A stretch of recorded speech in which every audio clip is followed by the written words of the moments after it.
Pour peut-être répondre à une question, À Point c'est quoi? À Point c'est une émission qui va se passer du coup un mercredi sur deux, totalement, c'est un mercredi sur deux. Pas comme ce soir où c'est vendredi, donc déjà les mecs commencent en retard. Première. Parce que c'est la première, ouais. Et non, ce sera un mercredi sur deux. Donc voilà, le but ça va être de présenter des établissements, de pouvoir vraiment espérer visiter, parce qu'il y a quand même énormément de choix dans Paris, que ce soit du Palace au petit restaurant ou à la petite chaîne indépendante. Donc vraiment, on va essayer de faire ça une semaine sur deux du coup entre les émissions.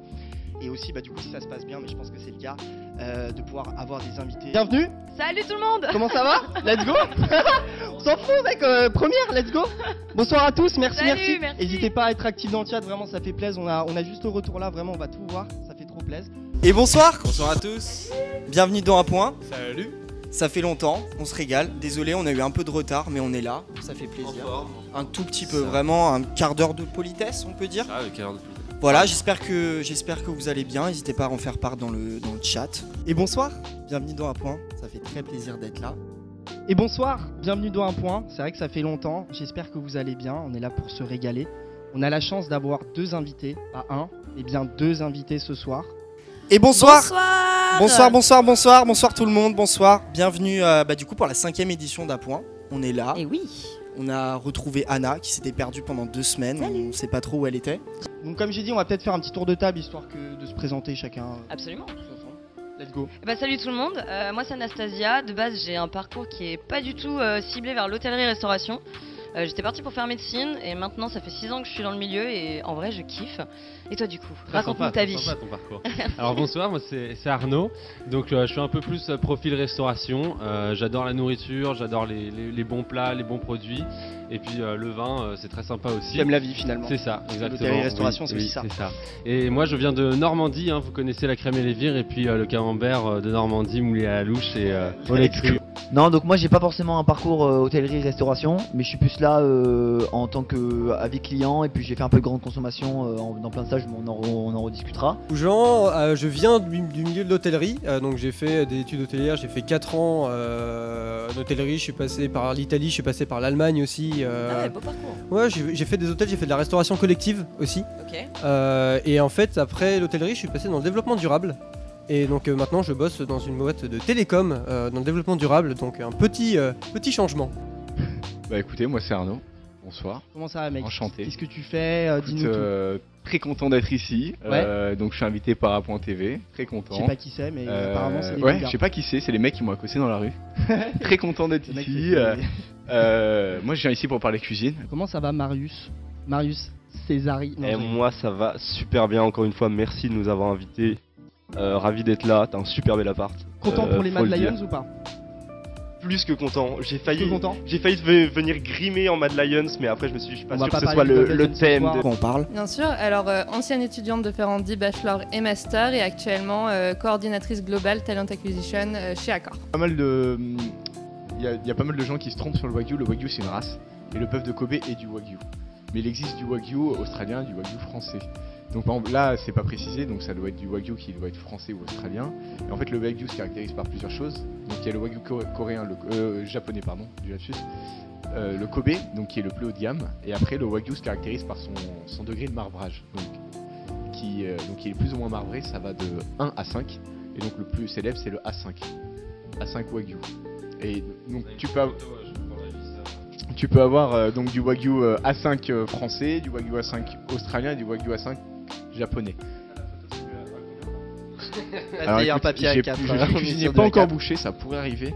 Mais pour donner un exemple de prix, du A5 Kobe, du Kobe Black le meilleur, ça peut coûter 300 € le kilo. Du A5 Yes. australien, ça coûte 100 € le kilo.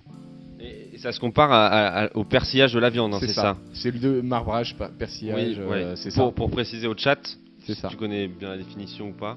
Non, Du persillage, donc c'est la. Comme vous pouvez le voir sur les photos, bon, il n'y a plus la photo, mais comme vous avez pu le voir, le degré de persillage, c'est la quantité de blanc en fait. Ça se rapproche de la texture du marbre. Et plus il y a de petits points blancs et de nervures blanches, plus c'est persillé. Et donc plus la viande sera grasse, et plus il y aura de goût parce que c'est le gras qui apporte le goût. Et ça sera tendre aussi. Ça se mange à la cuillère. Ça se mange à la cuillère et ça se mange. Ouais, ça se mange pas saignant, ça se mange à point. Oh, c'est beau. La pub, c'est ils vont tous au comptoir à la réception d'un hôtel Accor. donc ça peut être Novotel, etc. C'est tous des supporters de foot, donc d'un club, ça peut être Benfica, Barcelone, enfin bref, on en passe. En gros, le réceptionniste nous propose de porter le maillot de Paris, parce qu'ils sont en collaboration avec Accor. Il dit, si vous faites ça, si vous portez le maillot durant tout votre séjour, vous avez un surclassement, etc. Donc les mecs, c'est des ultra fans de foot, font bien sûr pas. Et du coup, le réceptionniste lui offre la fameuse carte de fidélité diamant, pour lui dire vous êtes fidèle à votre club, donc ça veut dire que vous partagez les mêmes valeurs que Accor. Donc la vidéo la pub est super bien tournée, je vous conseille d'aller la voir, elle doit être sur YouTube, etc. Vous pouvez la trouver assez facilement. Pour la petite anecdote, on avait pris, on connaît tous l'accord mai et vin au restaurant. Nous on avait pris l'accord jus et mai, ce qui est quelque chose d'assez intéressant, c'est-à-dire qu'en fait sans alcool. Sans alcool. Donc le chef propose 8 jus pour accompagner le menu, parce que c'est un menu unique, il n'y a pas de à la carte, où c'est un menu, il y a 3 menus dans l'année. C'est des menus qui sont designés dans des cuisines. Alors on a eu la chance de visiter les cuisines, c'est des labos de chimie, je n'ai jamais vu ça. Les labos de chimie en terminale S rougiraient face aux labos du Noma. Petit TP, on va disséquer une grenouille. Des salles entières de fermentation où vous avez à peu près 50 étagères avec des trucs qui bougent presque dans les pots tellement c'est en train de fermenter. Ils travaillent 1 an à l'avance sur le menu, c'est-à-dire que les menus sont designés 1 an à l'avance. Tu sais pas, quand t'arrives, tu ne sais pas ce que tu vas manger. Non, tu ne sais pas. Ouais, Alors, okay. Il y a des plats un peu signature comme tous les chefs, mais grosso modo, tu ne sais pas ce que tu vas manger. Et pour la petite anecdote, quand tu t'assois à table et que le premier plat qu'on te sert, c'est un tartare de cœur de reine à manger avec les doigts, tout de suite, ça met l'ambiance. Ouais. Avec un petit jus de papaye. Non, avec une sauce à base d'œufs crus et de fourmis, dans lequel il faut prendre le tartare de cœur de reine, du renne. Donc c'est un tartare de cœur de reine. Vous mangez avec les doigts et que vous trempez dans la sauce œufs fourmis. Ça fait tout de suite bizarre. C'est des choses que j'aurais peut-être... Surtout pour un premier plat. Pas manger ailleurs, mais alors j'ai la chance d'être un Beaucoup grand de chance, amateur d'abats et toutes ces pièces de viande qui sont pas forcément toujours appréciées. Okay. Donc j'avais pas trop cette résistance psychologique parce que j'ai mangé des choses... la gastronomie française ne rougira pas en termes de choses bizarres à manger, je pense. Oui, je confirme. Et franchement, oui, comme dit notre régisseur, les véganes anxieux. Un clap de fin, on finit par ce magnifique message. Ciao, à la prochaine, gros bisous.